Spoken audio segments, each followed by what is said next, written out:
Welcome to The Explainer. We're about to jump into the story behind one of the most famous songs in American history, and the pretty surprising guy who wrote the words.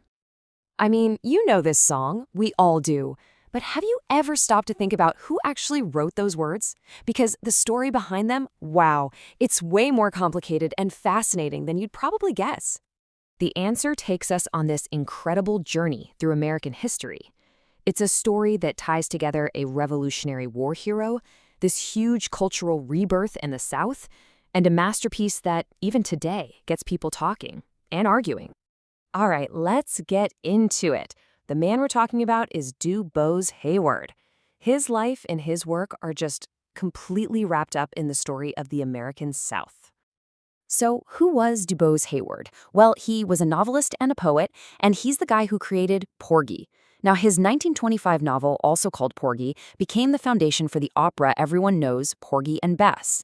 But here's the thing, before it ever became an opera, the book itself was a huge deal, a really groundbreaking piece of literature. To really get what Hayward was doing, you've got to understand the world he came from. We need to go back in time to a specific place and a specific moment, the Charleston Renaissance. Okay, so what was the Charleston Renaissance? It was this amazing, vibrant, artistic movement back in the 20s and 30s. The whole point was to celebrate the super unique culture of the South Carolina Lowcountry. And Hayward, he was right in the middle of it all. And this is where his story gets really compelling. Check out his background. He came from the old Southern aristocracy. I mean, he was a direct descendant of a Revolutionary War hero, Captain Samuel Du Bois Sr. In fact, he helped start the Poetry Society of South Carolina, which was a huge engine for this whole movement. Knowing that, it just adds this whole other layer of complexity to everything he wrote. So that's the big question, right? How does a guy from this very privileged, aristocratic background end up writing a novel that gives a voice to a community that's, well, completely different from his own world? Well, he drew it straight from the world around him. He was watching, you know? He took real people and real places in Charleston and wove them into his fiction.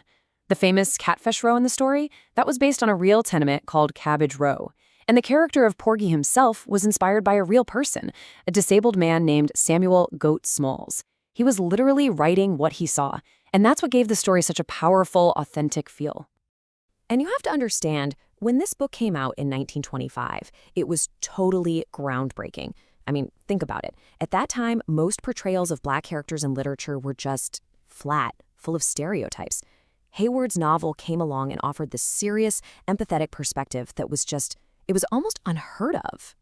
Now, it's not perfect. People today definitely criticize it, saying it romanticizes things. And that's a fair point. But for its time, that sympathetic approach was a huge leap forward from what everyone else was writing. But the book's success? That was just the start. Its real journey, the one that would lock it into American culture forever, was its trip from the page to the stage. So the book gets into the hands of the one and only George Gershwin, and he's just captivated by it. He immediately sees its potential as something bigger, an American folk opera, and he reaches out to Hayward to see if he wants to collaborate on this wild, ambitious new project.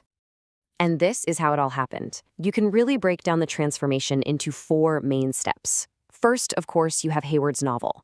Then, he and his wife Dorothy actually adapted it into a successful Broadway play. Step 3 is when Gershwin comes in with his big idea for an opera. And finally, step 4, Porgy and Bess, the opera, is born. And this is so important to remember. Hayward wasn't just the guy who had the original idea. He was a crucial co-creator of the opera itself. He wrote the libretto, that's basically the script, and he wrote the lyrics for so many of those iconic songs we all know. He provided the authentic voice. Exactly. So when you hear that classic lullaby, Summertime, you are literally hearing the poetry of Du Bois Hayward. Which brings us to the legacy. And man, is it a complicated one. This is a piece of art that is both deeply celebrated and, even today, fiercely debated. Yeah, its place in American culture is anything but simple. On one level, it's an absolute cornerstone of American art.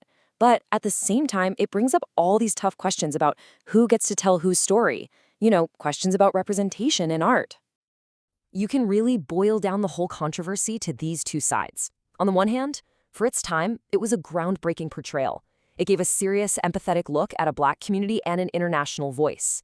But on the other hand, it was written by a white author for a mostly white audience, and many people feel it romanticizes and even stereotypes Black life. So what's the bottom line here? Well, even with all the controversy, which is totally valid and still ongoing, the impact of what Hayward created is it's undeniable.